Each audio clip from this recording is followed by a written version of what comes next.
Hello, welcome to this channel. My name is Enoch. Today we will continue in our series on AWS CloudFormation, and we will continue in analyzing the content of a CloudFormation template.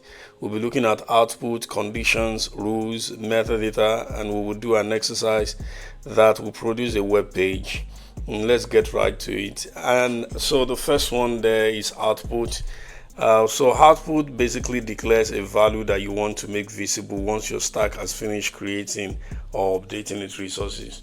Your output is an optional content of your template, and it helps you to declare a value that you want to import into other stacks. Maybe you have a network stack that contains the VPC, the subnet, and you want to use it in another stack, to create an EC2 instance or some other things. You can simply use output to export it, and you will be able to access it through import function in another stack. So you can export an output from one stack and import it into another, so to the VS Code and see how it looks like. So I have uploaded these particular set of templates to my GitHub, and I'll put the link below. This is output. You can click output to see this exercise, to see this sample, and I have the VPC ID here. That you name outputs and you give your VPC ID, and you give your description. You can give it whatever logical name you want. I'm just giving it VPC ID here, and you give your description, the ID of the VPC, and I'm referencing the name that I used to create the VPC. All right, and I'm export name, and you can give it whatever name you want, but I am using the pseudo parameter name of stack name with the VPC ID. So you can name it whatever you want. You understand how this sub works. Anytime you use sub, you have the $sign. Whatever is inside that curly bracket will be replaced by its value, which is a pseudo parameter. We also have the subnet ID.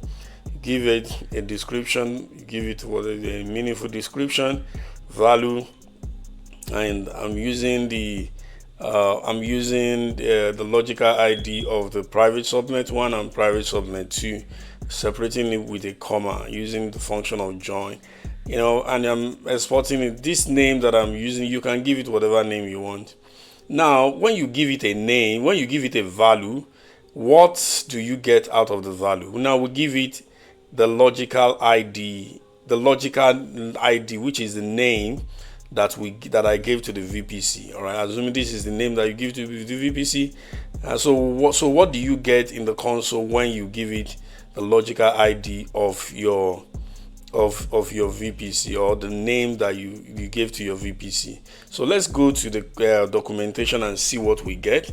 So let's go to Google, type Google, then AWS VPC AWS CloudFormation documentation. Just use it like that, AWS VPC, AWS CloudFormation documentation, and you have it here, the first one there, and you can check the return values on your right side there, and you can see when you pass the logical ID of the resource to the intrinsic function, ref will return the ID of the VPC ID, right? If you want some other things, you can also use the get attribute function, and you can get the CIDR block. You can get the CIDR block association, default network ACL, VPC ID. You can also use get attribute to get the VPC ID, but I am using the ref function. You understand? So that's that for output. Let's move on to conditions.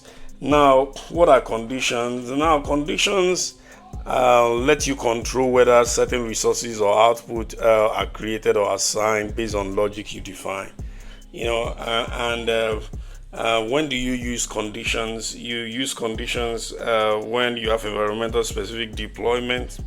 Maybe you want to deploy in production, you want to deploy certain services in production or in non-production environment. You have region-specific resources, or you have you want to enable encryption for a particular parameter. You can put condition on that, on those kind of resources, so that anytime you are selecting your parameter in the console, the decision will be made whether to be for the resource to be created or not. So that's that about condition. And when you're doing condition, you have used some intrinsic function. One of it is if, which is used to choose one of two values, based on condition. You also use equals, which tests strings equality. You also use and, which return true if all conditions are true. You can use or, which return true if any condition is true. You use not, which return true if the condition is false. When you use not with false, not when you negate false, then it becomes true, and when you negate true, it becomes false. That. And find a map. I'm sure if you have watched my earlier video, you will have seen find a map there. It's used for mapping. So let's go to the template and see how conditions look like. So let's go to VS Code. So in the code, just go to conditions.yml, and you can see example of the conditions. So you give it the name conditions like this, and you create, you give it whatever name you want to give it. I'm using create prod resources because I want to use this production. I want to attach it to a resource that only should be created in the production environment. So environment is prod. You can see the equals here. Environment prod is US East 1 equals, that's another condition. So each of these are conditions. Create prod resource is one condition. Is US East 1 equals, US East 1 use encryption equals encryption is true. Should create DB. So should only create DB when both conditions are true. That's why you have the AND function here. So when the create production resources is true, and when the use encryption S3 is true, it will create the database if I attach it to the database. So that's just that. You can see in resource like Bashan OS, we are creating the EC2 instance and we attach the condition to it, create prod resources. So that particular resource is going to be attached to this. So Bashan OS is only going to be created when this condition, is true. We also have rules, and rules is a section that lets you perform cross-parameter validation, by defining arbitrary assertion, on one or more parameter values. So rules are used to perform parameter validation, based on the values of other parameters. It ensures that you can use it to ensure that all subnets, selected are within the same VPC, for example. Rules, you can use it to ensure related parameters are consistent. You can use it to restrict combinations, maybe only certain instances types in certain AZs. You can use it to validate CIDR blocks overlap. Doesn't happen. So you have the rule name when you are defining it, which is a logical identifier, and you have rule conditions, which is optional. The rule condition is optional. It's just an expression, that determines when the rule assertion applies. And when you don't use the conditions, the rule is in effect every time you create or you update your stack. So whenever you don't use your rule condition, then the condition will be in effect every time you create your stack or you update your stack. Don't forget that. So the rule condition is optional, but the assertion is mandatory. You must have at least one assertion, and it's one or more assert blocks, that you specify.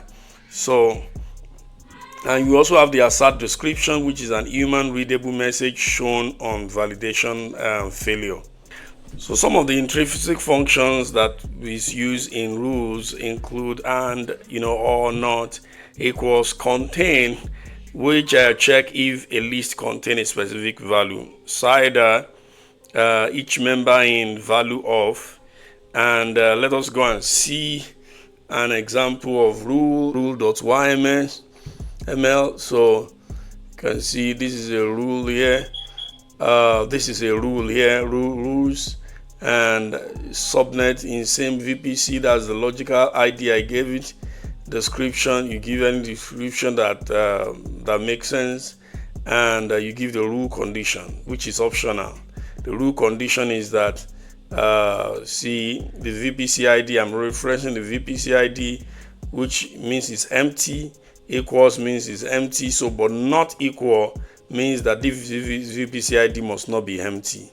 So once the VPC ID is not empty, then once the VPC ID is not empty, then this rule condition turns true. And the assertion, you can see assert each member in. So each member of this subnet ID, which should be a list, must be in this VPC ID. That's what it's saying. And whenever it's wrong, then the assertion description will run. Each subnet ID must belong to the selected VPC. So that's just that. Let's move on. And we have the metadata. The metadata is also optional, as the rule and conditions are optional. And the metadata is a section that is used to include, arbitrary values, that provide details about your template or resources. There are two types of metadata, which are template level and resource level metadata. You can use cases when you want to embed some kind of documentation, maybe author or version, or you want to drive some EPA script that helps you to provision your resource, with some packages. Maybe you want to use user data, on your EC2 instance. To configure your EC2 instance, then you will need some data metadata, so there are special metadata keys which include the AWS CloudFormation interface, which defines how parameters are grouped and labeled in the CloudFormation console. That's all it's used for. This is just is just used to group how parameters are grouped and labeled in the console. And let me show you an example. So this is our exercise for today. So let me show you what this one look like. And this is the metadata, and if you look at it, this is a template level metadata because it's not inside any resource. And you can see AWS CloudFormation interface. You can see parameter groups, so instance configuration, parameter key name, instance type, SSH location, parameter label, key name, SSH key pair. All these things, you are going to see them when we are creating the stack on the console. They are going to use to just group and label, the parameter as I've labeled it here. So that's just what these particular keys are used for. And let's move to the next key.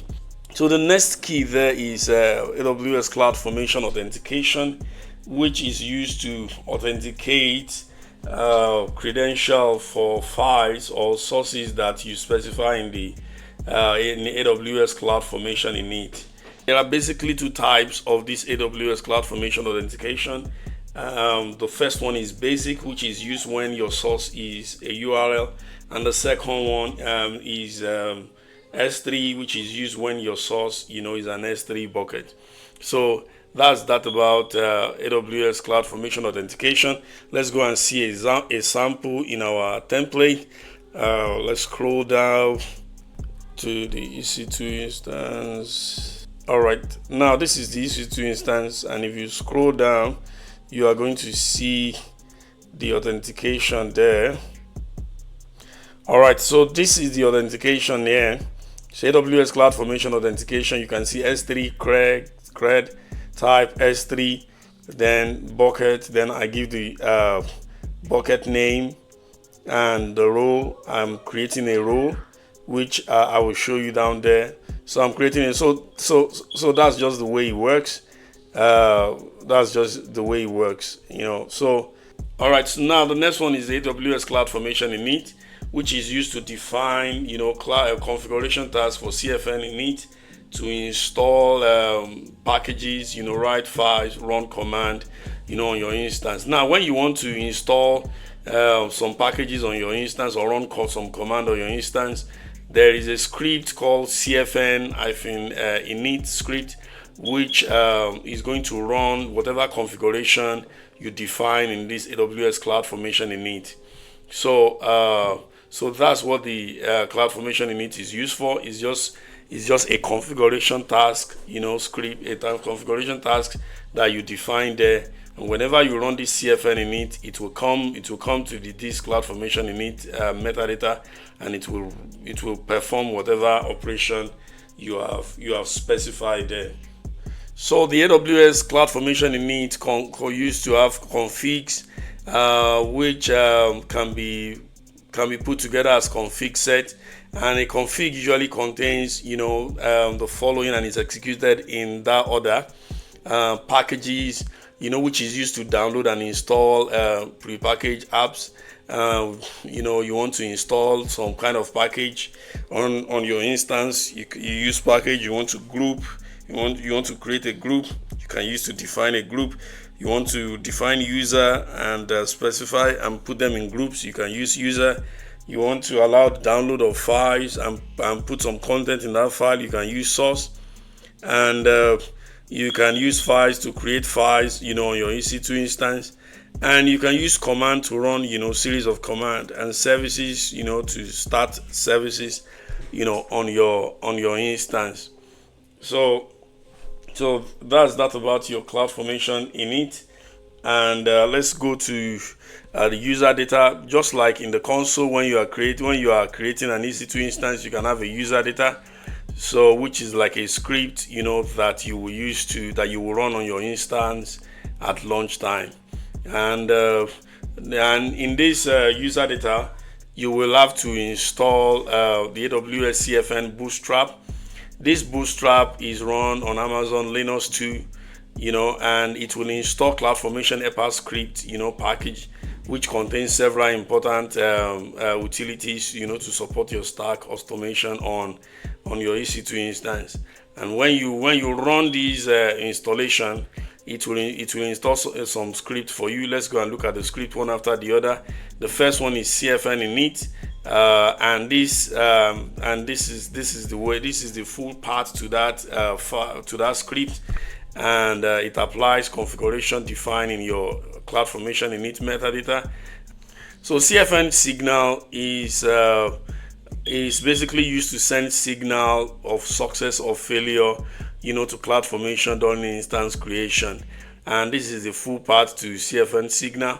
And you have CFN get metadata, and this is the full path, and it's used to retrieve metadata from the stack for debugging, or inspection. We have CFN up with this full path, and is a daemon that watches metadata, for changes and trigger and rerun the metadata in CloudFormation init. So if you change anything in your metadata in CloudFormation init, CFN up is the script that will detect it, and will run the CFN init again, to rerun the metadata in CloudFormation init.